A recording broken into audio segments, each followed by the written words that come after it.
Hello and welcome to the Atheist Experience. Today we are live on June 26, 2005. I am your host, Russell Glasser, and sitting to my right, or left if you're watching TV, is my lovely sister, Keryn Glasser.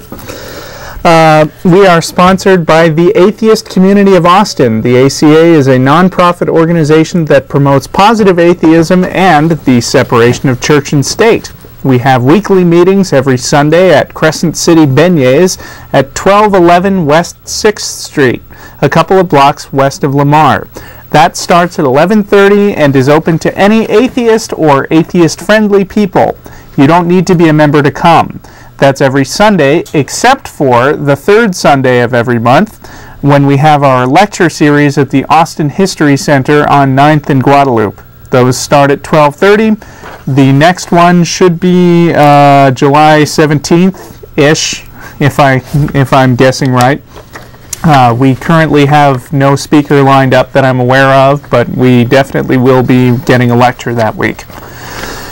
Our other regular events include Godless Gamers every Monday night, 7 p.m. at my house.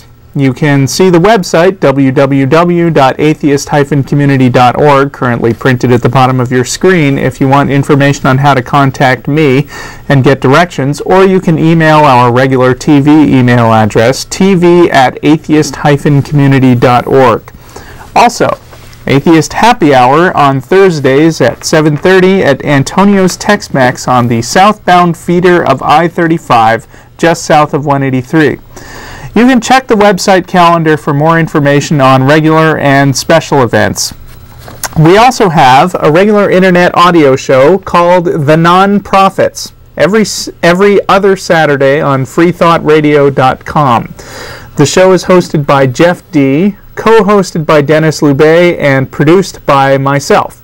Matt Dillahunty has also recently joined the show as engineer and occasional commentator. We did not have a new show yesterday, but we will be having a new live show next week, so tune into freethoughtradio.com. And finally, the ACA has a board meeting on the second Sunday of every month before the regular meeting. Currently we are meeting at Schlotsky's Deli on 218 South Lamar, south of the bridge. All ACA members are welcome to come and sit in on board meetings, but only board members may vote. The next board meeting will be on July 10th. If you enjoy this show and would like to meet some of us, we regularly meet for dinner after the show, and all atheists and atheist-friendly people are free to come. We have been meeting, and I think I just mistakenly announced that... No, I didn't. We have been meeting regularly at Chili's at the intersection of I-35 and 183. However, due to my unreasonable sister here, who is a vegan, she has requested that we try out a new place, which actually I've been to, and it's also excellent. It is the Shanghai River, and our crew is working furiously right now to get you an address and directions for that. Well, let me restate everything he just said. Due to being bored with Chili's and a change of pace, we're going to be meeting at Shanghai River, which is located in the Alamo Village on Anderson Lane across from North Cross Mall. We don't have a specific address. We don't have an address yet. We'll get one. But it's in the Anderson Village. It's in the Alamo Village. You can go on. I am done. Oh, you're done. Okay, it's time for your topic now. Ladies and gentlemen, boys and girls, the topic of the day will be nihilism, existentialism, and atheism. Those are big words, boys and girls. Can you say nihilism and existentialism? Russell and I have fun when we do the show together because we're brother and sister. Anyway, the last time I was on the show, which was like 2.5 months ago, because I was rock climbing in Mexico during the last time I was supposed to be on, and then they kicked me out of the rotation. A caller called in and asked what is the difference between atheism, existentialism, and nihilism, and are atheists existentialists or nihilists? I didn't really know how to answer the question, so I did a little bit of research, and I'm going to try and sound like I know what I'm talking about. Just fake it, they won't. I'm going to start with nihilism. I looked up nihilism on dictionary.com. The definitions I came up with primarily alluded to a revolutionary movement of the mid-19th century Russia, which believed in reason, materialism, and radical change in society and government. Okay, that part I kind of agree with, and I don't have such a problem with it. Through terrorism and assassination. Okay. Oh. Okay. Definition number 5, and this is, they usually say where they got these definitions from. I don't know. A delusional or nihilism is a delusional experienced, a delusion experienced in some mental disorders that the world or one's mind, body, or self does not exist. Nihilism literally means belief in nothing, right? Belief in nothing. Rejection of, definition number 2, rejection of all distinctions in moral or religious values and a willingness to repudiate all previous theories of morality or religious belief. Now, see, definition number 2 I don't have such a problem with. I don't really agree with that. You don't agree with it? No. Rejection of all distinctions in moral or religious value? Okay. Yeah. I mean, I do not reject all distinctions in a moral sense, for instance. Right. Which I think is the specific distinction that we're trying to make here today. Mm-hmm. The problem I have with nihilism is that this is what people think of atheists. A revolutionary movement that believes in radical change in society and government through terrorism and assassination, and a delusion experienced that the world and one's mind or self does not exist. We're not like this. People think that we're like this. We're not like this. Atheists are not terrorists by default. Atheists don't believe in nothing by default. A lot of people think that we do, but atheism just means we don't believe in God. That doesn't mean we don't believe in nothing. Now, if you're going to ask questions like the whole Matrix, like, is the world not here? It's going to get, you can't prove that either way. There's really no point in arguing about it. But I believe in me. And I believe in Russell, and I believe in this table, and I believe in the world around it because I can see it and touch it and feel it and test it. Materialist! I'm a materialist. I don't believe in non-existence. I don't believe that nothing's really here and it's all like an episode of Lewis Carroll's, we're somebody else's dream and we're going to wake up any moment. But most importantly, I don't think of myself as delusional, and I'm not a terrorist. Now, whether or not I believe in a radical change in society and government, that's a different issue. Now, Russell, did you have anything you want to say about nihilism? No. Watch Big Lebowski. That's my whole opinion. Right. They're nihilists, dude. Well, I guess I do, in the sense that we a lot of times get very confused calls saying, they don't use the word nihilism specifically, or nihilism, however you pronounce it, but they do say, you don't believe in God, how can you go through life believing in nothing? And that's just weird, because you can believe in a lot of stuff without believing in God, as you just said. Mm-hmm. Existentialism, on the other hand, it says a philosophy that emphasizes the uniqueness and isolation of the individual experience in a hostile or indifferent universe, regards human existence as unexplainable, and stresses freedom of choice and responsibility for the consequences of one's acts. Existentialism is often misrepresented. It's often, when I used to think about existentialism, I would think about, Russell and I had a discussion the other day about the book The Stranger by Camus. That character in the book was an existentialist, and the way I portrayed it was existentialism represents anybody who goes through their life completely numb to the universe around them. Completely, they don't understand the point of life, they don't understand why killing things is bad, they don't understand why they're alive, and a lot of existentialists existentialism portrays a lot of meaninglessness, valuelessness, and why don't you just go ahead and commit suicide because there's really no point to anything. And I should repeat what I said during our discussion last week, which is that Camus' The Stranger, which I enjoyed very much in both English and French, is a criticism of that attitude. The whole point is that the character at first goes through life not caring about anything, and then when his life's almost over, he realizes what an incredibly stupid idea that was. So. Now, existentialism can, in that sense, be similar and different from atheism at the same time. I don't reject that atheists are existentialists, but it's sort of a jumping off point. We don't believe that life intrinsically has meaning. We don't believe that life intrinsically there's some meaning of life or some purpose of life that's set out before you because God said it was there or anything like that. But I don't believe that there's no point to anything and therefore life is meaningless and valueless and I might as well commit suicide because it's the only logical course of action. First of all, suicide is very painful and I wouldn't want to do it. It would hurt my friends and my family. I wouldn't want to do it anyway.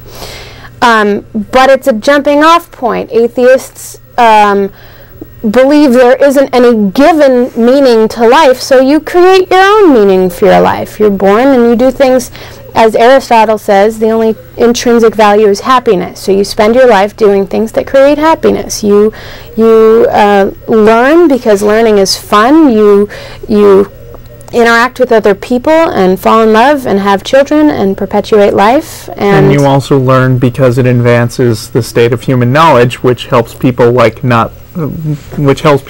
beyond 30, for instance. Right.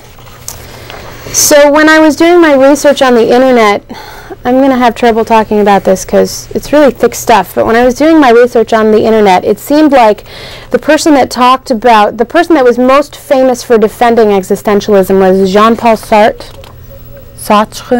Whatever. Who I've always heard about and always wanted to read, and now I had an opportunity to, but I confess this article is called Existentialism is a Humanism. It is a discussion by Jean-Paul Sartre in 1946. It was a lecture given. It's a 20-page article. It's very good. I highly recommend looking up on the internet and reading it. Again, it's called Existentialism is a Humanism by Jean-Paul Sartre. He says, existentialism is a doctrine that does render human life possible, which affirms that every truth and every action imply both an environment and a subjectivity. A big thing, it confronts man with the possibility of choice. I think a big thing about existentialism is that it says we have no given purpose or given meaning, and therefore everything you do in your life is sort of your own responsibility. It's your own choice. You drive yourself. He does say that there are two kinds of existentialists. There can be the Christian existentialists and the atheist existentialists. So you can... Which was he? He was an atheist existentialist.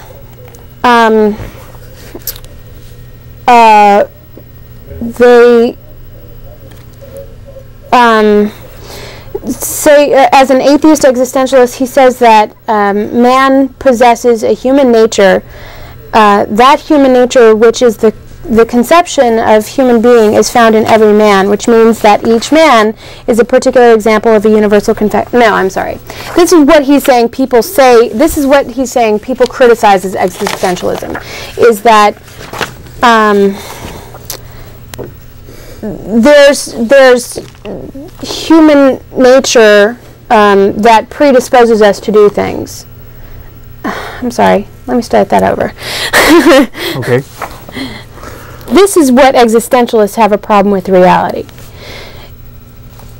Existentialists argue that people assume that there is a human nature that we are all sort of forced by. We can't control what happens in our lives. We can't control what happens in the universe.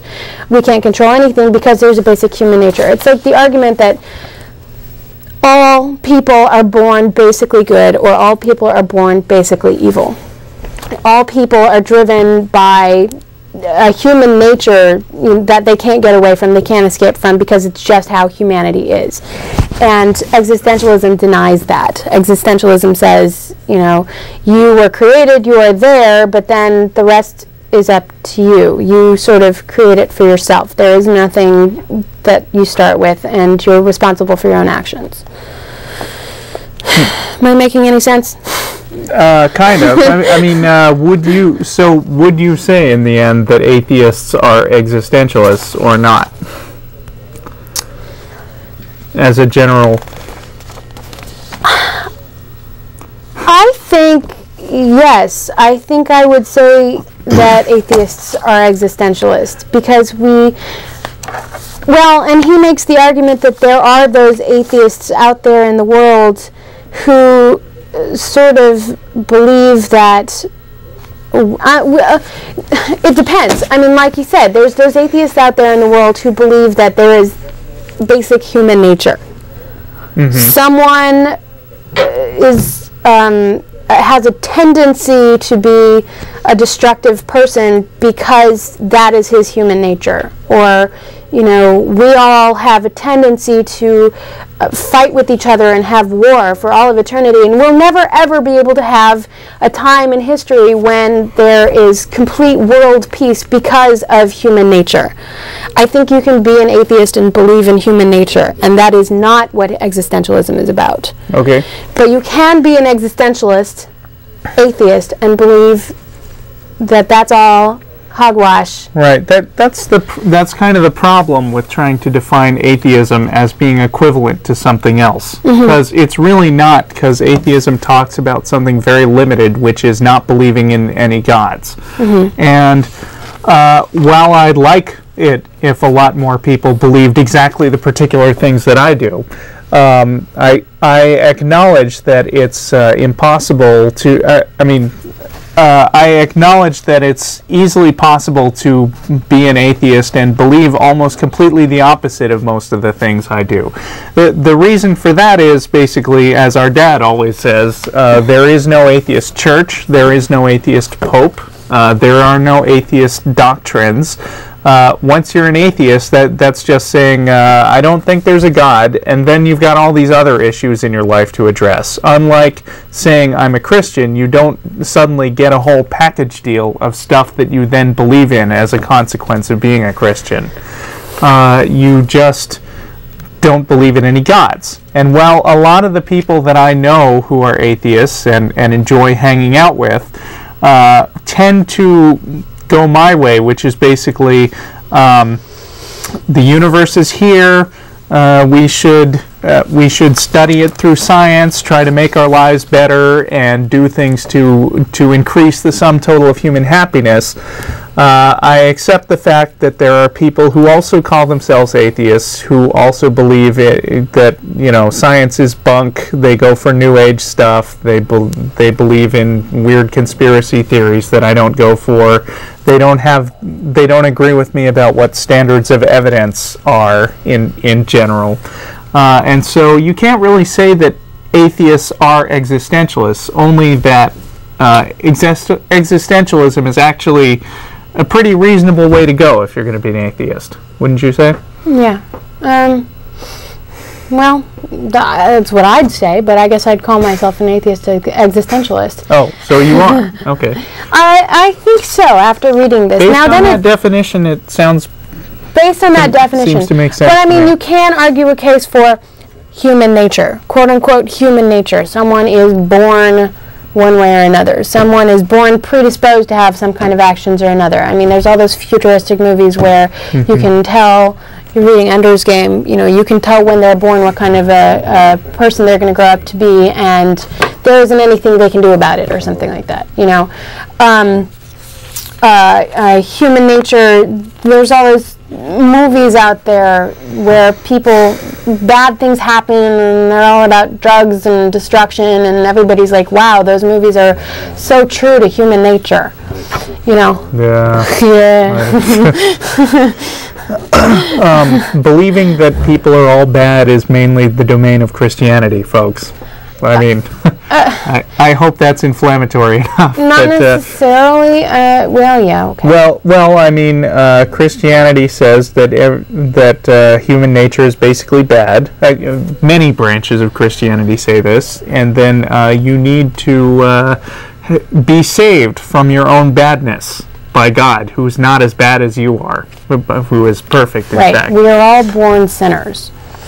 So people accuse atheism of being a very negative point of view, when in fact atheism is rejecting a point of view that says people suck.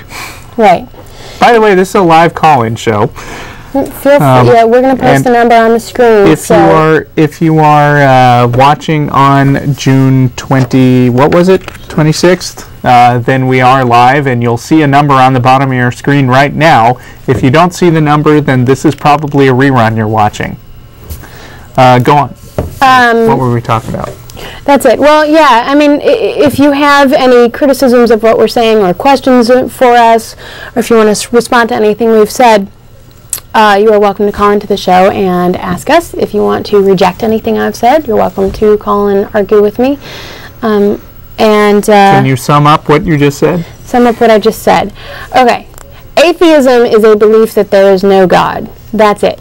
Pure and simple. Atheism is not believing in a God. There's a minor semantic believing difference. in a God. Atheism means without God. Literally, atheism means without God.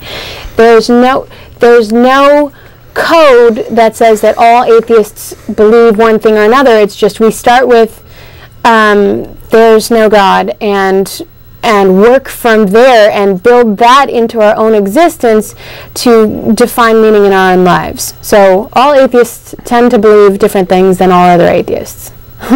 Universally. Anyway, nihilism, on the other hand, is a belief that society sucks, government is evil, nothing exists and nothing matters, and therefore we should terrorize and assassinate everybody in charge. Which we, at least, don't believe. We don't believe. We are not nihilists. I want you to understand that. Existentialism is a belief that... Wait, I have to read it again. Is a belief... and there's another definition that says it was a 20th century philosophical movement that assumes that people are entirely free and thus responsible for what they make of themselves. Existentialism asserts that there is no given way. There is no way that we were created. There is no such thing as human nature. And we are completely autonomous and responsible for our own actions. Okay. It looks like we have 2 calls lined up, although due to the angle they've chosen to take with the lights this week, I can't see the lights at all. But I'm going to take it on faith from my crew that we have 2 callers lined up, and that the first one is named Brandon. Brandon? Are you there, Brandon? I think this thing's not working because these aren't lit up. Oh! Hello. Yeah, we have no phones. It wasn't that I couldn't see. Hi, Brandon. Hi, Brandon. Yeah, how y'all doing today? Yeah. Good, how are you? I'm pretty good. My question's pretty much on the topic, somewhat. It's not about existentialism or nihilism. You called in before I even started talking, so we'll forgive you that. Yeah, I'm sorry. I was wondering, is the Church of Scientology, is that a branch off of atheism? No. Are they atheists? And if not, can y'all tell me the differences between... Damn, I should have done my research. I was actually, as I was doing my research, someone was telling me about a website that says that the guy that created Scientology has been proven to be a schizophrenic or something like that. He's dead. Okay, neither of us are experts on Scientology. I've done a little bit of light reading about it, as I like to do light reading on a number of things. Basically, Scientology I can see how you might think that because it sounds like it has science in it. Yeah. But scientists think that Scientologists are crackpots. That's what the engineer was saying. From what I understand, Scientologists believe that there are things in your head, like physical things, called engrams. And whenever you have a bad experience, new little engrams create themselves in your brain, and they're pretty much all bad. And the goal of Scientology counseling is, 1, to take your money, and 2, to get rid of the engrams. Medicine or something? Yeah, it's not even medicine because I think they're very anti-drugs. Okay. They've got a lot of they've got a lot of famous people promoting them, which is what a lot of sort of minority religious groups do if they want to get publicity. And from what I understand, there are some people who have gone through some really horrible experiences with them, and basically a lot of what they do is very money grubbing, and they're very rich as a result of having A, famous people, and B, a policy of getting as much money as they can from lots of counseling. Okay. So they don't believe in a God, though? I have no idea. Okay. I'm getting head shakes from the audience, though. So all right. Well, that means they'd be atheists, though, right? And then if that's the case, that they have a church, though. If that's the case, then there is a branch of atheism that has set up their own church and made their own religion, which goes to show what I was saying earlier, which is that atheists aren't a single group of people. They're just a general description of people who don't have any gods. Okay. That's pretty much what I want to know, man. I appreciate it. Y'all take it easy, all right? Okay, thanks. All right, talk to you later. And it looks like the phone lines are working at this point. I'm going to go on to Joe. Hello? Hello. Hi. Hi, this is Joe Zamecki. Hi, Joe. I had a great time at the ACA meeting this morning. Yes, everybody should come to those. Every Sunday on Beignet, every Sunday at 11:30 in the morning at Crescent City Beignets, 1211 West 6th Street. Yeah, that's a good time. Yeah. Hey, regarding Scientology, I've been to their main website, and as far as I can tell from the iconography on the website, it does seem to be somewhat, at least aligned with Christianity, and they do talk about spirituality and everyone, and they use a lot of the same rhetoric, but actually, I wanted to just comment on nihilism or nihilism. Keryn gave an important message about how a lot of Christians think that atheists are at least nihilists and that we don't have beliefs, which I've always argued is silly. In fact, that I think it's the other way around. In fact, I believe that atheists have more beliefs than theists, and here's why. Christians are constantly told by the pulpit or their parents or whatever to not investigate certain opposing viewpoints. And this closes them off to learning about a whole lot of different alternate religions, even the big major ones out there. And a lot of Christians grow up never having done that. Whereas, on the other hand, atheists, they will raise their kids usually to explore their world and read about opposing viewpoints. This means that they are exposed to a lot more different ideas, and throughout even reading about religions, they even get exposed to secular ideas that Christians never hear about. So in doing so, atheists may end up picking up beliefs from that investigation, which Christians may never have found. And so I think after at least a half a lifetime of doing that, a lot of atheists end up with more beliefs than theists. Right. It actually reminds me a lot of the Julia Sweeney interview that I plugged last week or the week before on at thisamericanlife.com. If you search for Julia Sweeney and click on the audio link, she tells she's a former Saturday Night Live cast member who tells in a comical way her deconversion story, and apparently it all started when she actually sat down and listened to some Mormons and thought, well, if their story sounds that crazy, how does mine sound? I personally believe that the more you seriously explore many different belief systems, the more you tend to come to the conclusion that they're all bunk, but that's just me. Very not all, but that so many of them are bunk. That's why I would urge Christians to compare their religion to the other major religions of the world. And as scary as that sounds to a lot of them, it can also be reaffirming. Now, I've met Christians who have said that they did just that, and it actually strengthened their faith. So plenty of them do. I mean, you know, their biggest argument is that even though the semantics of the religion are different, you can't deny the fact that, you know, 99.9% of all the world believes in God, and therefore that's proof that there really is a God. Yeah, the numbers argument really doesn't work for most issues. Like, all the times the majority's been so clearly wrong, like on the shape of the earth, and on slavery, and spectral evidence. Anyway, it's a great show. Thank you guys for being on, and I'll be off.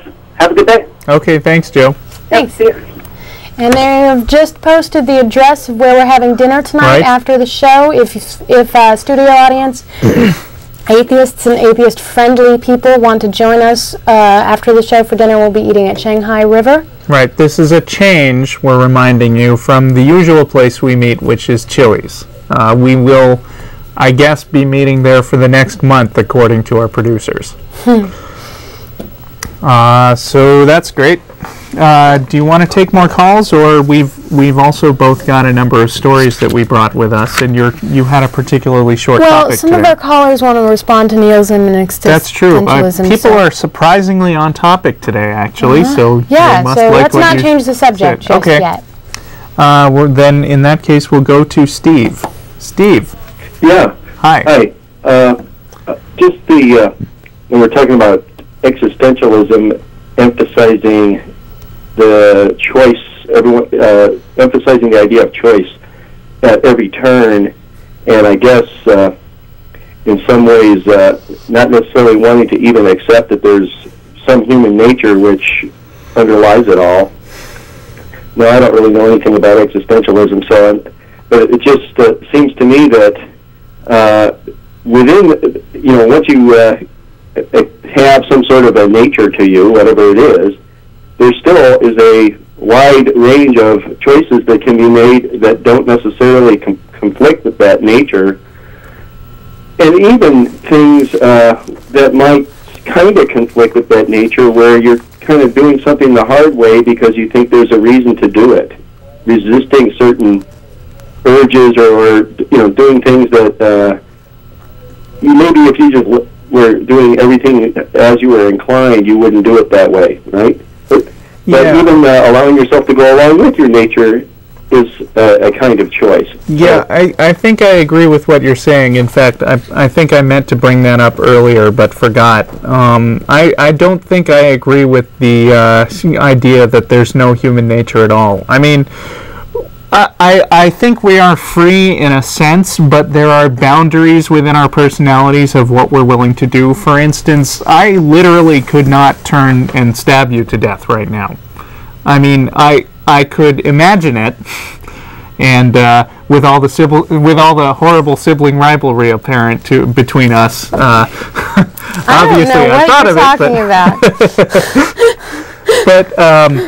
But I mean, I could not turn and kill you any more than I could jump out of this chair and flap my arms and fly to the moon. I mean, think you could if you had to. I think that, no, I don't think I could. I mean, we used to play this game sometimes, like, in what situation could you do that? Yeah, well, the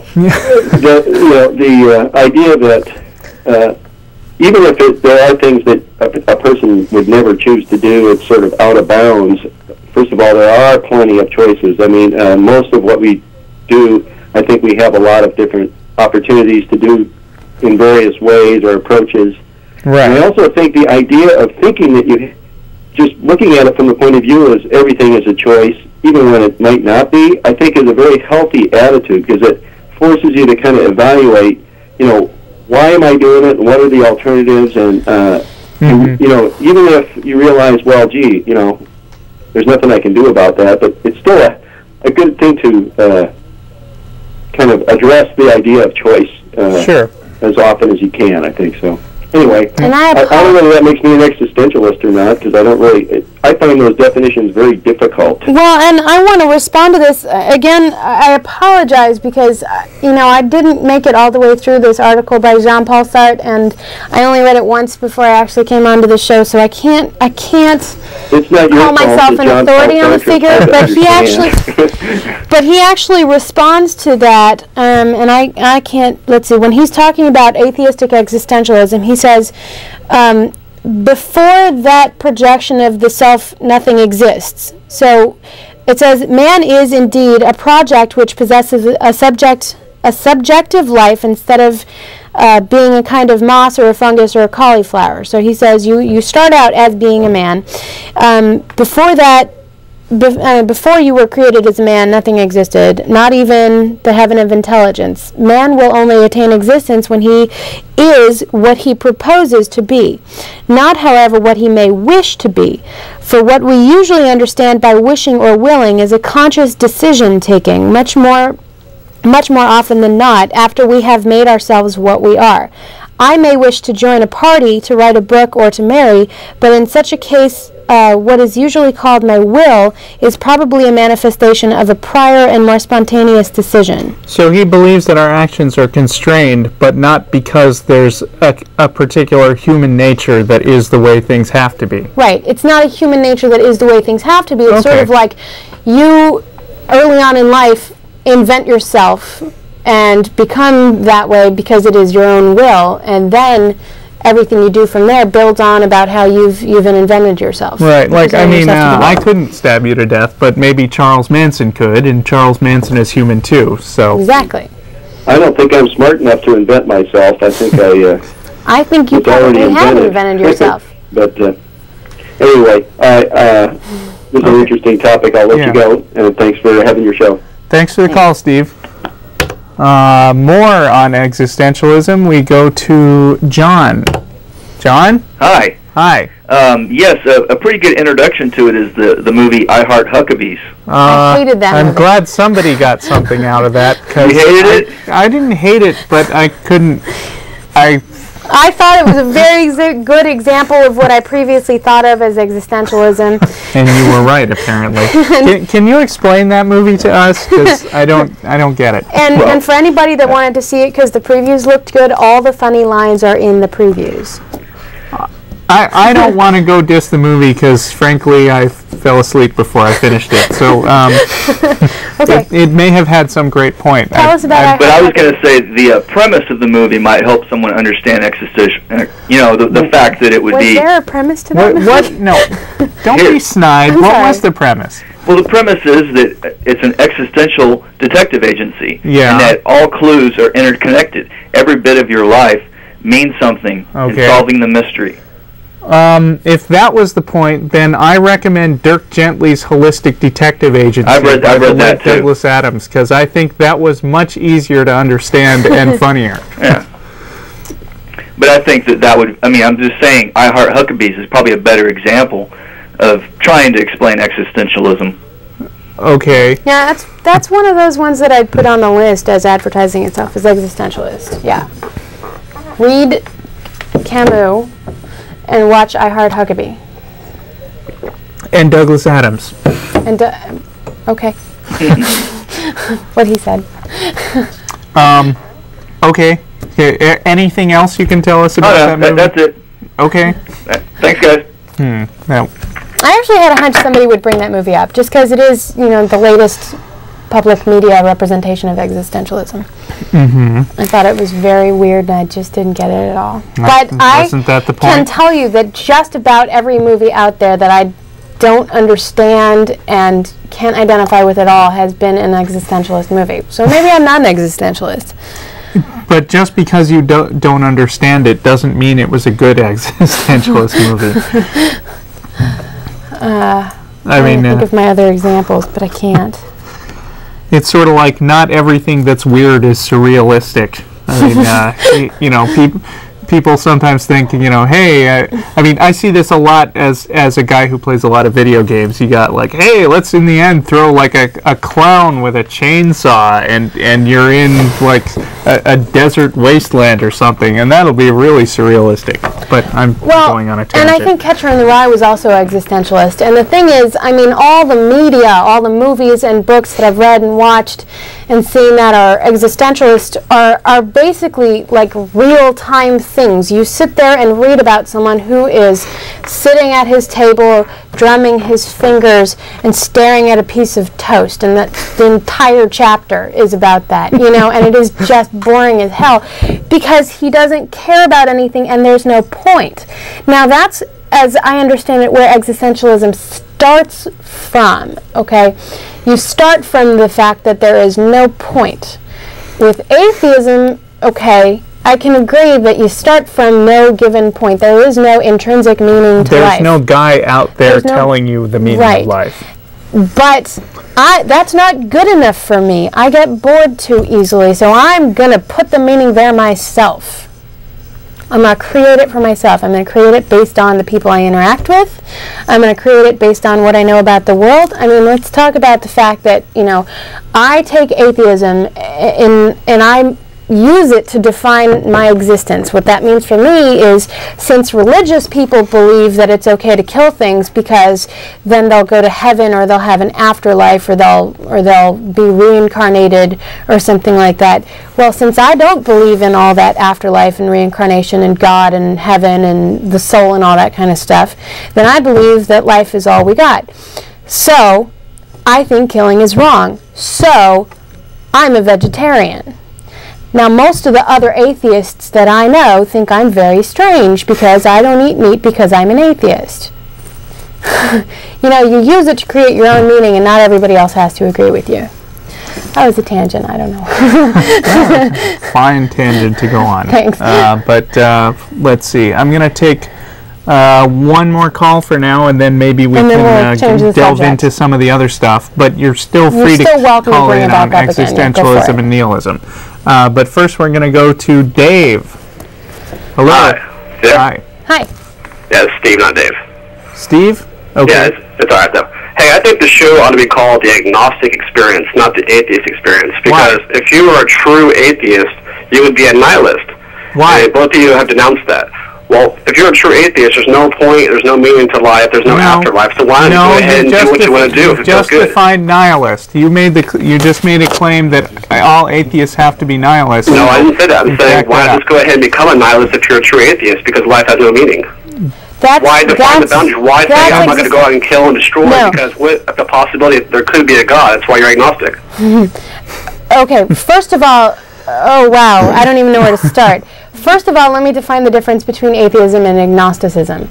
I believe, personally, that most of the sane world is agnostic. You are either an agnostic theist or an agnostic atheist, because all Gnosticism is, in Latin, means knowledge. So you are either knowledgeable or you're not knowledgeable. Okay, so that means that I don't know for a fact that there is no God, but I believe, or I don't believe that there is a God. Now, most of the theists that I've ever met don't know that there's a God. They believe that there's a God. So I would call every single one of them an agnostic theist. So you can call me an agnostic, and I'm going to agree with you. I think there's more belief in their own certainty on the theist side than the atheist side. I would say that a lot more theists are certain that there's a God than atheists are certain that there's no God, which I think is actually pretty rare. And there are the people out there that say, I know that there's a God because I saw him in my bathroom the other day. He was standing there and he was talking to me and he was telling me that I need to go kill all the atheists in the world. That's the way I've always looked at the atheist definitions, that they think there's absolutely no God, God cannot exist. But that's not what atheism means. Right. Atheism just literally Latin translation means... If you look in most dictionaries, the first definition you'll find is someone who disbelieves or denies the existence of God. And to disbelieve just means not believe. It doesn't mean believe the opposite. Second question. Are you wearing a chai necklace, Keryn? Hi, yes. So that's Judaism there. Wow, you can actually see that from there? How close are you guys focusing on my neck? I saw earlier when there was a close-up shot you and had your name on there, so I was just wondering why you would wear a Jewish necklace if you are got her. She's an atheist agnostic Jew. Can you believe it? I am, actually. And a vegetarian on top of that, too. Russell and I are both Jewish atheists. We were both, I was bat mitzvahed and he was bar mitzvahed, but I was also confirmed. We were born Jewish to 2 Jewish parents and a long line of Jewish grandparents. To me, Judaism is a cultural, much like, anyway, it's cultural, it's not religious for me. You believe that it's a race, or what do you believe? Sort of. It's kind of an ethnicity. It's sort of like if you're an African American, you might think it's you've been in America for generations and generations and generations. You're an American, but at some point in your life, you might think it's really interesting to learn to speak in African languages and visit Africa. I listen to Randy Rhoads sometimes on Air America, who got made an honorary member of the Black Caucus. So now she says, I am a black woman and a black journalist, although she's very white. It's about the culture and the history. I mean, the fact is, every single one of my ancestors is Jewish, and therefore, by blood, I'm connected to the Holocaust and the exodus out of slavery and all those wars that happened in Israel. To the extent that actually happened. To the extent that actually happened. As a historical fact, not as a bunch of religious things. I absolutely believe that Jews have been oppressed for being Jews. Oh, sure. Because they still are. And I believe that's been happening all throughout history, and at some point in history, my ancestors were involved in that directly. Now, I live in Austin, Texas, but somewhere along the lines, my history lived a lot closer to where all that stuff happened. Okay, it just seems a little bit odd that you would be an atheist and wear that. Just like if I were to wear a cross and tell people that I'm white and from Europe. I've seen that happen too. But in addition, first of all, my grandmother gave this to me.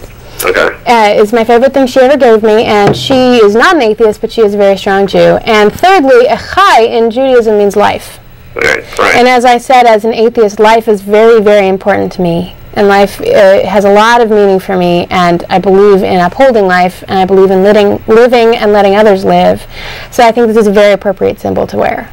All right, guys. See you later. Thanks Not to mention, I work for hospice, and I believe in life before death. I believe that life, is very important. So. And I've always pointed out about those necklaces, Hebrew is read from right to left, unlike English, and if you turn it around the wrong way by accident, it says yech. Good questions. But I think we didn't actually answer his question. His question was why if we don't believe in God, don't we just become nihilists and go around and terrorize people and kill things? It's all and you. Like go ahead. Okay. Actually, I think I already answered that question with the whole vegan thing. Actually. Okay, never mind. But yeah, I'd like to reinforce that nihilism asserts that it denies existence. I don't deny existence. I deny God. I know that I'm here because I can feel me.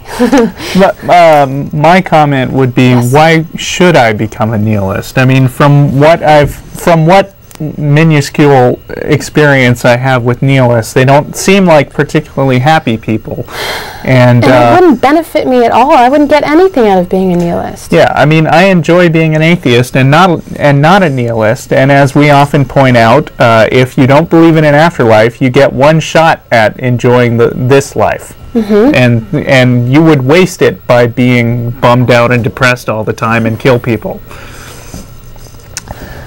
I hate killing things. I accidentally hit a bunny when I was driving on the road once.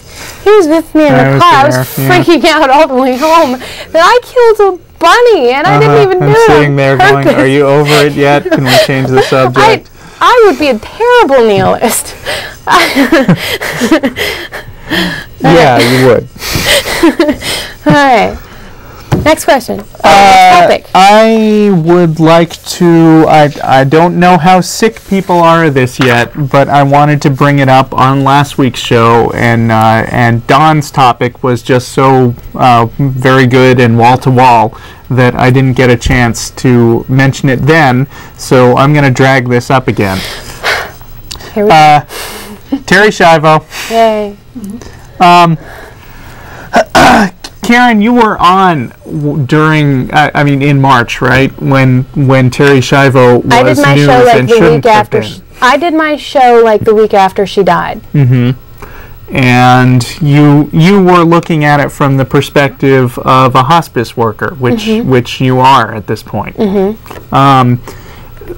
And essentially, people die all the time, and it's a terribly big traumatic decision to go through, to have to decide when it's time. And it's a huge struggle, even without a bunch of maniacs in the government trying to make the decision for you. Let me describe it a little bit. Dying is hard work. It takes a lot of effort. For the person doing it, or the family? Doing it. For the person doing it, you don't have the ability to move or speak or interact with people, so you lay in a bed all day. You can't tell people what you're thinking, even if you are thinking, which we'll discuss that in a minute. You can't communicate with people. Most of the time you don't get a lot of visitors, and even if you did get visitors, you couldn't do anything with them. Okay, that's the social end of it. But physically, if your body is shutting down, there comes a point when it becomes very difficult for you to swallow. You lose the ability to swallow food. And more physical things happen. You lose the ability to digest food. You lose the ability to process food. I've seen people who are in end-stage conditions who lose the ability to swallow and handle food, who are put on a tube feed. Here's what happens. Their body rejects the food a lot of times. This doesn't happen all the times. A lot of times, people are on tube feeds, they eventually get better, they live, they go on with their happy lives, and blah, blah, blah. Sometimes, you put a tube feed in. Okay, you put a tube feed in. Your body's going to reject it. Forcing food into your stomach is going to not take very well, and you're going to throw up. Now, when you can't swallow, and you can't move, and you can't turn your head to the side, you have a very high risk of choking on your own vomit. You have a very high risk of aspirating when you're choking, and then if you do happen to not die from choking on your own vomit, then you have a high risk of getting aspiration pneumonia, which makes you even more miserable than you already were. Okay, you can go on. I apologize. So tube feeding isn't fun. I didn't even want to bring this up when it was going on, because I see it as basically pulp news that I don't care about that much, like Michael Jackson, frankly. It shouldn't have been public. It shouldn't have been public. Family issue. But a bunch of extremely religious people suddenly started screaming about what a horrible thing it was that Terri Schiavo was being starved to death.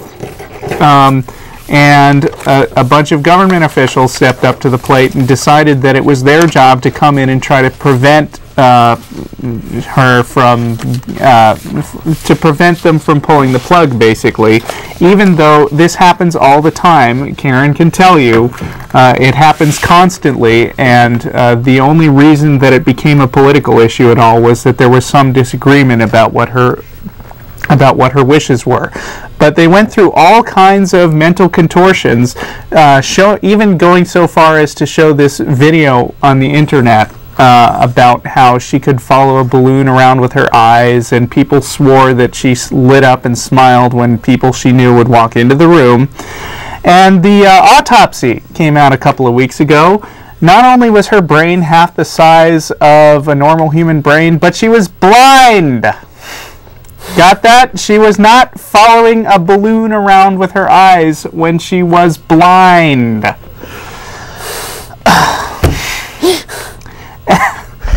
And my point in all this is just that if you enter a mindset where you think you know stuff that you really don't, if you reject actual medical evidence from people who have had direct dealings with her, this is the kind of stuff you get, where you make the families, where they make the lives of the family a living hell, and then it should be really obvious by now that a lot of things they were saying were either wishful thinking or outright lies.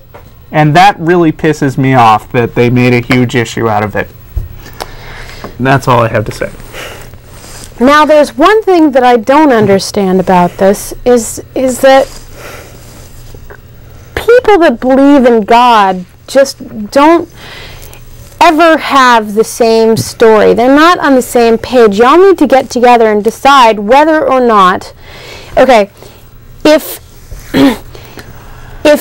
pulling a tube feed and allowing someone to have a natural death, and in fact there's a document that you can sign called a do not resuscitate order, which unfortunately she did not have, that says that if you're going to die, if you actually die, if your heart stops, if you stop breathing, people should just let you go. They should just let you stay dead, rather than running in and doing the whole electric pulse thing and pounding on your chest and doing artificial respiration and all that kind of stuff. If you sign a do not resuscitate order, it means if I die, I'm just going to stay that way. Because chances are, even if you brought me back, it would probably only last a couple more minutes and then I'd die again anyway. But now I'd have broken ribs and it would be a very painful experience. It wouldn't make a difference. Okay, they're talking about changing the wording from do not resuscitate, which is a very scary expression, to allow natural death. Okay. Anyway, if you, yeah. Yeah. Oh, I thought you were done. If you, I hear all these stories in the news about theists who think that modern medicine and all these abrasive things are directly against God, because if you're going to die, it's because God wants you to die. And if you're going to try and make yourself better, then you're going against God. They have stories in the news like this all the time, where there's some family that there was a woman that had cancer. Jehovah's Witnesses, I think, and Christian Scientists don't believe in medicine at all. They don't believe in medicine. They want, they'll have lawsuits that'll come up in the news that some family, doesn't want their daughter to have chemotherapy because it's directly going against God. And then you turn around and right after that, you have a story in the news saying that if you don't give them all the medical treatment possible, then you're going against God. I want to know which it is. Tell me which it is. Can you give medical treatment and you're abusing a person, or can you not give medical treatment and you're abusing a person? Because as I see it, with Christians, you just can't win. Well, you're abusing a person. They're not all the same religion. Different religions believe different things. But that reinforces the issue that it's not some big omnipotent guy giving people direct instructions. It's everybody with their own opinions, bolstering their opinions by saying this was passed down by the guy who knows everything. All right. Okay. Back to callers. Let's take Denise. Hello. Hi. Hi. I just wanted to know, since you guys don't believe in God, is that correct? Mm-hmm. Right. Have you ever prayed or asked if there is a God, that He would show Himself to you and that He'd give you understanding of it? Yep. And what did you get? Nothing. You got nothing? Yes. Uh-huh. I'll do it right now. Me God, too. if you're out there, I mean it. I'd like something to happen really, right now. Look, there's a space between us. Why don't you show up on our show right now and prove to the world? You could even do something. Strike me with lightning. I'm blaspheming. I'm saying that you don't exist. Now, right now. Nothing. Sorry. No. Just as when they plucked his beard and asked him to show himself that he was God and this, that, and the other, he didn't do that. I don't think that's what he's about. So why did you ask if we asked him to, if he's not going to do it anyway? Well, what? Let me get your position. Are you saying that anybody who sincerely asks God for evidence will get it? Yeah, I believe if they ask, they really want to know. I do. I'm serious. I said earlier on the show that we both acknowledge that we are agnostic atheists. We can be convinced with the right type of evidence. We just asked for it. We meant it. Uh-huh. Absolutely. There's tons of atheists that are willing to pay lots of money for you to prove to them that there's a God. Yeah, James Randi. Lots of money. Lots of money. I mean, I've heard lots of cases about people that will pay lots of money if you can prove to them that the problem is when the evidence shows up, it's always something that's not really considered evidence in the sense of being some kind of useful certainty. It always turns out to be like a personal feeling or something apparently coincidental that is just so surprising that the person who it's happening to didn't think it was a coincidence. I mean, there are really convincing things that an omnipotent being could do to convince somebody that he's out there. I'm sure you'd agree, but he apparently doesn't feel like it.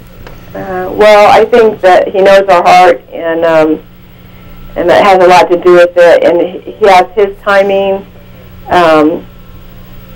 You know, I had a couple of brain surgeries, and I had to be on hydrocortisol, and my brain was only producing like 0.2 milligrams of cortisol, and the doctor gave me a year's prescription of it and said, you're going to need it, and if it was going to change or there's going to be any better evidence of that, we would have seen it by now. And it just so happens the night before. So your doctor was wrong. He made a mistake. He was human. That doesn't prove the existence of a. Because when you need hydrocortisol, you know you need it. Right. Because you have symptoms of being low on that hormone. And I went and visited my sister when I got in town that night, and she wanted me to go to church with her, which I did. And the pastor asked for anyone that was having headaches or whatever to come up, and I didn't really want to do it because I didn't know anything about it. I've never been to a church like that, and I was pretty frightened about it. But she just kept saying there's nothing. You can't lose anything by going up there. One of the things I'd like to ask is if you've researched the condition you've had to the point where you can confidently say that nobody else who has ever had that condition has ever gone into remission or whatever they call it, has ever simply stopped having it before. I mean, even if it's like 1%, that's still pretty significant. Yeah, there's actually no percentage. How do you, so you've been through all the medical journals and stuff. That's right, I have. And when I went back, I'm sorry, but I don't believe you. Well, when I went back and had the tests and stuff, the doctor said that my levels were totally normal, and they said I wouldn't be able to have any kids, and if perchance I did, they would not be normal. Right. I have 4 healthy children, and I know that I know. Whether you believe me or not, maybe the fact that you don't have any faith is part of it, but I just know, I know for a fact that that God was there, because there was a presence, a tangible presence there, and I went from not having any idea there was healing or anything available to totally got my life back. And when you have a life change like that, it just it will make you a believer. Okay, first of all, I'm really, really happy for you. I think that's a wonderful thing that happened for you. Thank you. But my problem with that argument, as many times as it comes up, is that for every one person that says they survived some horrible disease because they believed in God, there are hundreds of other people that did not survive the same disease despite the fact that they put all of their faith in God. I've seen it. I was in school. I got my master's degree in social work. I went to the library. I rented a whole bunch of videos on death and dying, and I watched documentaries of families who had cancer who spent the whole time getting whatever treatment they needed, praying to God, praying to God, praying to God, praying to God. I know that God's going to get me out of this. I know that God won't let this happen. I know that I'm going to get better. I have absolute faith in God, and they died anyway. And the whole family was completely devastated because they thought that God let them down. Devastated. For every person that can say they survived a flood or they survived cancer or they survived brain surgery because they had faith in God, there are hundreds of other people out there that put their faith in God and didn't survive. But you don't hear about those people. I do. I hear about them all the time. The general public doesn't hear about those people. They can't tell you about it. And because they're not newsworthy. When somebody attests that God saved me, that's news. When somebody dies from something that usually kills people, that's not news. So I know that sometimes they recover and sometimes they do not, and I think those are questions that have not been answered. And sometimes they do recover? Excuse me? No, she said sometimes they'd cover it, like in the news. Oh, no, sometimes people recover or they're healed or whatever, from what you had? Different kinds of miracles, and sometimes they're not. And for whatever reason, but, there's a lot of things that we have to do with why we're sick, sometimes it's in our own hands. We've smoked or we've done this, we've done that. We live in a world that is not perfect, and these are some of the reasons why we can be sick. And so, although we'd like, everyone to be healed, I know that's not the case. But, when it is, and when I know that happened for me, and I was probably born with that tumor, and I didn't have any surgery until I was 27. That was my whole life, because my life as it was with that was non-existent. I couldn't work. I couldn't do many things, and honestly thought I was going to die. And so that's really what brought the whole thing up. Is I thought, well, gosh, if I am going to die, I better be sure about this thing, because it's probably, once you're dead, that's it. Well, what it really comes down to, though, is that even if you are the only person who has ever survived this particular disease, it doesn't point to the existence of some kind of magical God in the sky. As Keryn said, if you are, for instance, the only person who has ever survived this, that means that every single other person who ever had it didn't survive. And I'd be surprised if there wasn't someone in there who had at least as much faith as you. Well, it's not that they didn't survive. Right. They survived, but they have to take hydrocortisone, or they're on prednisone, and it's a lifelong situation. So it wasn't deadly. It just meant that you would have had to take a lot of medicine. That's right. Even as miracles go, that's pretty small potatoes, wouldn't you say? It seems small potatoes to you because you have no idea of the disease. But there are lots of other people, like diabetics. They have to take insulin all the time. I'm sure that but it does not have the side effects, the long-term side effects of a steroid does. Okay.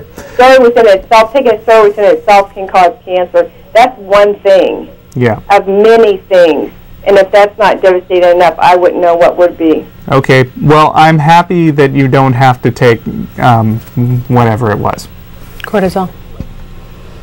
And that's not enough to convince me that there's a God. Well, yeah, and I'm not here to try to convince you. My question is, have you, the original question was, have you asked if you're real? Will you show yourself to me in a way that I understand, or a way that you know? And we did that. Doesn't mean that he doesn't when we say, or doesn't mean he's going to come on the show and make a spectacle of the whole thing. But it's a very personal, intimate thing. Well, if God reveals himself in ways that can't be distinguished from natural events, then it's hard to tell what the difference would be between having that God and no God at all. But anyway, we need to get on to our next caller. But thank you for calling. Thank you for calling. We do appreciate your call. Okay, thank you.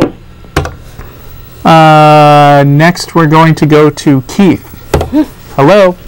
Hello, how are you guys doing today? Good, how are you? Oh, I'm fine. I love the discussion. I watch you guys all the time. Thanks. I am here to convince you that there is a God. Okay. And I have a short and pointed argument. I've recently discovered in my life my own spiritual path after being an atheist for many years, or what you would call an agnostic, more like. Mm-hmm. And it seems like that you guys have an intolerance for ignorance, especially religious ignorance. I'm not sure intolerance is the word I'd use, but... Well, after probably looking at the news and looking at world events, you guys are bothered by ignorance, let's say that. If by intolerance you mean that I would outlaw it in my own personal society, I don't have intolerance. But if you mean that I'm irritated when I see ignorance, then then you can call that intolerance. Okay. Well, in your own personal lives, have you guys, how close do you feel that you are to the source of where you come from? My mother lives in New Mexico. Well, no, that's not what I mean. I mean, your mother comes from somewhere. Her mother came from somewhere. Everything that you see around you comes from somewhere. Actually, scientists do not know right now where the first living cell originated. There's lots of competing theories. Right. Of course, we all live on Earth, so in that sense, we're all pretty close to where we came from. Well, and we also live on a cosmic scale. We also live in a vast universe, and like you said, we don't know exactly where that came from. So right there, that gives an openness to that there possibly is what you would call a God, which and we've already said that it's possible, but just because something is possible doesn't mean that it's true or even likely. For instance, it's possible that there's an ice cream stand on the surface of one of Jupiter's moons. But that doesn't mean that I give that equal weight to the idea that you know, there's an ice cream stand down the street. I think there's different levels of understanding, and not just yes or no, basically. I can. Oh, go ahead. I'm sorry. Well, and I mean, you know, just it's not good enough for me. If you're gonna question where we all came from, where it all started, and if you're gonna answer it by saying, "Oh well, if you can't answer it, then therefore God put it there," then I'm gonna ask you where God came from. Yeah. I can put you in touch with God right now. Okay. Oh, great! If you two guys would look at each other and see the way that you are, you're laughing and you're enjoying yourselves, but what I want you to do is I want you to be open to one another. Okay. And just look right at each other, right in your eyes. Yeah. Right. See how hard it is? See how much it tickles and how uneasy it makes you feel? Look at each other seriously with an honest and open heart to where you can really see each other. Okay. And see who each other is and appreciate each other. Yes. And? Continue. It doesn't happen in a second. He's my brother. We've only got 18 minutes left on the show. Okay. You know. Well, my point is that if you take a day and go around and do that very thing with someone that you know or love or care about in a way, and if you sit in silence for 10 minutes looking into that person's eyes, you'll understand and you'll see what God is and how to get in touch with God on a deeper level. God? God is... Yes! Sorry, you have such intolerance for... What does intolerance mean to you? I mean, what can you explain to me what intolerance means? Well, you giggle and you laugh about something that is that intolerance? I mean, is that the same kind of thing as like burning a cross on somebody's I'm sorry. Let me just put my philosophy out there and tell you what I believe, and instead of going on an argument where we can argue back and forth about each other's beliefs, but the idea of God to me is as a river. It's not as an omnipotent man that is in the sky, this magical God that you were talking about with the last caller. It's not that. That is what maybe people who are more ignorant about religion may think of God as, is because of course they would call you ignorant about religion. Well, I just think that, and I have proof of this in my own life, that God is really a river, and it's exemplified in everything that you see around you, and the energy that you put out there in life will bring you a certain kind of energy in your life. You're from Santa Fe, aren't you? What's that? We grew up in Santa Fe, and we hear a lot of this kind of thing. A lot of people talk about what you're talking about. Well, I mean, this is something, I mean, I can give, if I'm open to the universe, I can roll down my window at a stoplight and give a homeless man $20 with an energy of joy and honesty and openness and wanting an honest him to do better and to be able to go home or start his life anew in some way. I give him that money, and then if I win triple-fold in the lottery a week later, have you won the lottery? I gave him. And the reason that happened to me is because of my openness and my honesty about what I was doing. My intention was out there. Excuse me. Have you won the lottery? Yes. How much? I gave a homeless man $20, and then a week later I won $130 in the lottery. And you believe that one caused the other? Yes. Okay. I, in fact, know that one did. Because how? Because it's not as easy as just rolling. I'll tell you how. It's not as easy as just rolling down your window and giving the guy $20 and going, "Oh, I'm gonna play the lottery next week and I'll win more money." Do you often give money? Do you often give $20 to homeless people? I mean, like I don't on give a regular that basis. much. I don't give that much, but I do give How some. many times have you done it? I've done it maybe 5 times. And have you won the lottery each of those times? No. Then I can't quite see how one follows directly from the other. Because God is like a river, and sometimes you will win the lottery and sometimes you won't. It's when you expect to win. Wait. Let me calculate for a second. You've given $120. No. I gave a homeless guy $20. $20 like 5 times. And I remember the feeling that I had when I gave it to him. I threw it out there to the universe, open to him and open to the beauty of life, and it gave back to me when I least expected it. And I didn't really need the money, but I just stopped in the store and I bought lottery tickets to him, and I won. Of course, if you consider all the times that you've given them money and not won the lottery, you're actually probably down somewhat. Okay. Well, it's actually if you expect to win the lottery every time you give a homeless man money, that's where the problem is. That's where the problem starts. Okay. I don't expect anything from life. I only want to contribute, and I want to have an open joy in my own life, and that's what God is. Can I toot my own horn for a second? Yes. I'm a social worker.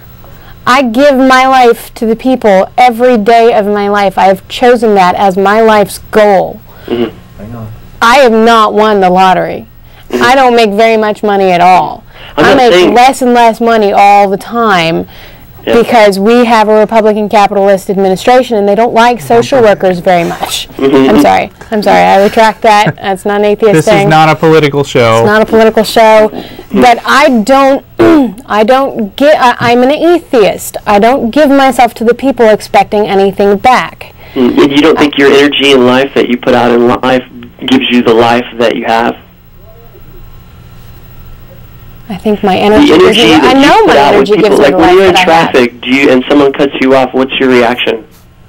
Do you become angry? Slow down and get farther away from. Sometimes I get angry. It depends on if I'm having a good day or a bad day. We actually just had to take a defensive driving course together. We took it at Capital City Comedy Club. It was kind of fun. Do you have a brother or sister that can really push your buttons?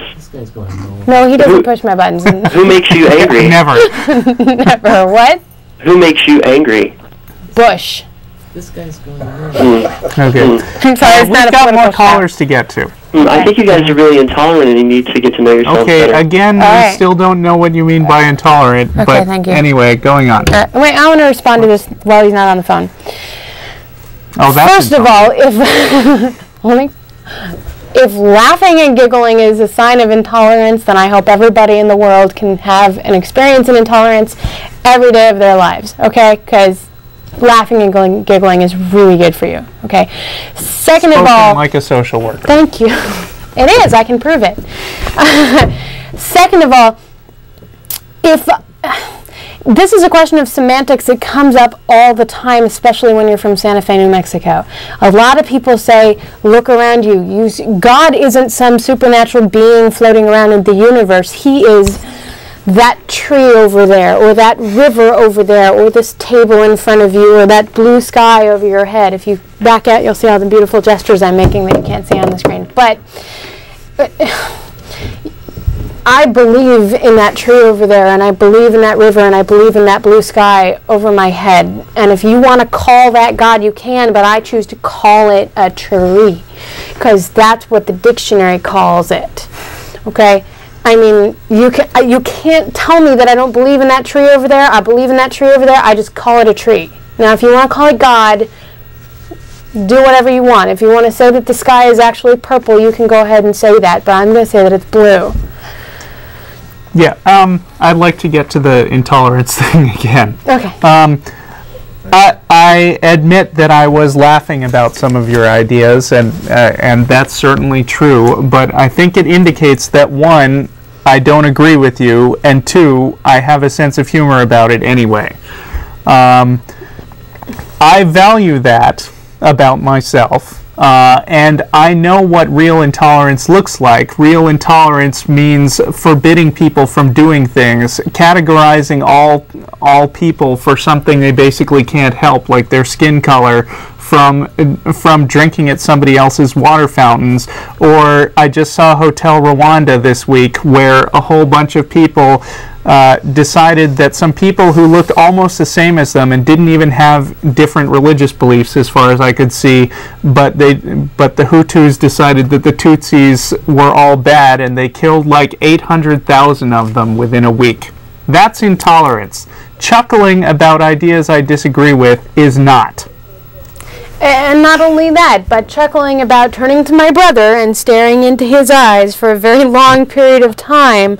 I agree, that's a little bit uncomfortable because he's my brother. But you know what? I've been looking at him for 26 years, and I haven't seen God yet. Sorry. I'm sorry to disappoint you. John, you're on the air. Hello. How's it going, guys? Good, how are you? Briefly, just out of curiosity, are you guys brother and sister? Yes. Oh, wow, I didn't know that. Quick question, background, when did you guys make this enormous realization that there was no God, and was there any key point in your life quickly as to what both of you guys, like one day I woke up and slipped on a candy bar and, oh my God, oh, there is no God. What happened? I'm sorry to disappoint you, but our dad is a staunch... Well, no disappointment. I mean, I'm asking a question. I'm just curious. No, I didn't mean it to sound that way, but our dad is a staunch atheist. Our mother somewhat less so, but our grandpa, my dad's dad was a staunch atheist, and his dad was a staunch atheist. We were basically raised in the tradition of atheism, skepticism, and science. I think it's fair to say that we both independently looked at religion when we got old enough to think that our parents are wrong about a lot of things, and we both came... On your dad's side or your mom's side? What? Dad's side. Both. Okay. And who's the grandmother who's Jewish? Huh? Well, both of our grandmothers were Jewish. Our grandmother on our dad's side was an atheist Jew like we are, and our grandmother on our mom's side is a practicing, believing Jew. My great-grandmother, I actually lied to her and said my wife is Jewish because I didn't want to deal with that. Grandma Bess? Yeah. Okay, so she was pretty serious about it. Okay. Or not? I don't remember ever believing in God. I can't say there was a moment when I thought something horrible happened to me and therefore I stopped believing in God. I don't remember ever believing in God. I remember wanting to believe in God. To believe in God, it's, most of it, I believe, is cultural and upbringing, depending on who raises you. Well, you didn't let me finish talking. I remember going through a time in my life when I wanted to believe in God. I very much wanted to believe in God because all my friends believed in God, because they all got presents at Christmas, because it answered a lot of questions, because it would make you not feel so alone. I remember wanting to believe in God. I remember trying to convince myself that there was a God. When that didn't work, I started calling myself a deist instead, and I started telling people, well, maybe at some point there was a God, and he started things, and he's just not here now. I remember wanting to believe in God. I remember trying to convince myself in believing in God, but I don't ever remember actually believing in God. And I really tried to for a while in college. I mean, one time when I was walking along, thinking really hard about whether there might be a God, I thought there's got to be something that would indicate to me. And then I happened to see a church sign while I was walking, and I thought, well, that could be interpreted as a sign, but I need something more specific. So I picked something arbitrary. Let's say that a friend will give me a big cookie within the next week for no reason. I won't even ask for it. I'll call that a really good friend, the cookie. Yeah. But I mean, it's something arbitrary. It's just unlikely enough that it usually doesn't happen, but it's possible that it obviously, you really are looking for some tangible, lightning bolt or I was looking for something. And I didn't see it. Yeah, there is a God. Yeah, I was just curious because I'm enjoying the conversation. Oh, and just I don't want to be rude or anything, but Your sister is adorable. I'm sorry, I just have to say that. Anyway, getting back to the subject, my next question is, do you believe in anything at all?